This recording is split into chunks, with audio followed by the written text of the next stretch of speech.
குளிர்ல இருந்து தப்பிக்கிறதுக்காக இங்க ஒரு கிராமம் பாத்தீங்கன்னா செயற்கையான சூரியனை உருவாக்கி இருக்காங்களாம்.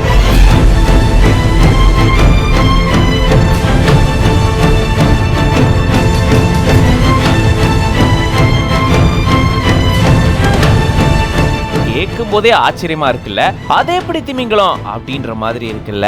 கிட்டத்தட்ட 1.1 டன் எடை கொண்ட பிரம்மாண்டமான ஒரு சூரியனை, அதாவது செயற்கை சூரியனை உருவாக்கி இருக்காங்க.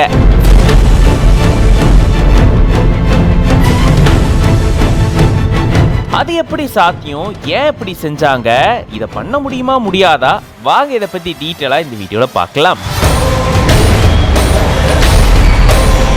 என்னதான் கோடை காலத்துல வெயில் நம்மள வாட்டி வதச்சாலும் சூரியன் இல்லனா ஒண்ணுமே பண்ண முடியாது. இந்த பூமியில வாழக்கூடிய எல்லா உயிர்களுக்குமே சூரிய ஒளி கட்டாயம் தேவை. அதுலயும் குளிர்காலத்துல எப்பப்பா சூரியன் வரும் அப்படின்னு காத்திருப்போம். அந்த மாதிரி தான் இத்தாலியில பாத்தீங்கன்னா ஒரு கிராமம் இருக்கு. அந்த கிராமத்துல கிட்டத்தட்ட 3 மாசத்துக்கு சூரிய ஒளி ரொம்பவே கம்மியா இருக்குமா. அதனால அண்டார்டிகால இருக்கிற மாதிரியான ஃபீல் அங்க இருக்குமா. இப்படி இந்த மாதிரியான சூழ்நிலையில மக்கள் வாழ முடியாது அப்படின்றதுக்காக செயற்கையா சூரியனை அவங்க உருவாக்கி இருக்காங்களாம். இத்தாலி மற்றும் சுவிட்சர்லாந்துக்கு இடையில பாத்தீங்கன்னா ஒரு கிராமம் இருக்கு. அந்த கிராமம் தான் விக்னெல்லா அப்படின்ற கிராமம். இது 13ஆம் நூற்றாண்டுல கண்டுபிடிக்கப்பட்ட கிராமம். அதாவது மக்கள் அப்பதான் இங்க வந்து வசிக்க ஆரம்பிச்சிருந்திருக்காங்களாம். நவம்பர்ல இருந்து பிப்ரவரி காலகட்டத்துல பாத்தீங்கன்னா இங்க சூரிய ஒளி ரொம்பவே கம்மியா இருக்குமா. அதனால ரொம்ப குளிரா இருக்கும். இங்க வாழ்றதே ரொம்ப கஷ்டமா இருக்குமா. இந்த காலகட்டத்துல கிட்டத்தட்ட 200 பேர் இந்த கிராமத்துல வசிச்சுட்டு வரதா சொல்றாங்க. இந்த மாதிரியான சூழ்நிலையில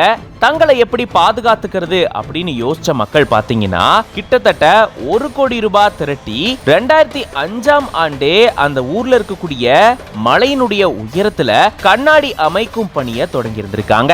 நவம்பர் 2006ல 40 சதுர மீட்டர் கண்ணாடியை நிறுவி இருந்திருக்காங்க. அதனுடைய எடை 1.1 டன் அப்படின்னு சொல்றாங்க. கிட்டத்தட்ட 1100 மீட்டர் உயரத்துல இந்த கண்ணாடியை நிறுவி இருந்திருக்காங்களா. சோ இவ்வளவு உயரத்துல இருக்கிறதுனால சூரிய ஒளி இதுல படும். அதன் மூலமா இந்த கிராமத்துக்கு சூரிய ஒளி கிடைக்குதா. இப்படிதான் இத தயார் செஞ்சிருக்காங்க. அதாவது செயற்கை சூரியன் மாதிரி இதை உருவாக்கி இருந்திருக்காங்க. 2006ல இருந்தே இவங்க பயன்படுத்த ஆரம்பிச்சு உலகத்தையே இவங்க ஆச்சரியத்துல அழுத்திருக்காங்க. குளிர்காலத்துல தங்களை பாதுகாத்துக்கிறதுக்காக இந்த மாதிரி கிளவரா யோசிச்சு இப்படி ஒரு செயல்பாடை கொண்டு வந்திருக்காங்க. இத பத்தி நீங்க என்ன நினைக்கிறீங்க அப்படின்றத கமெண்ட்ஸ்ல சொல்லுங்க.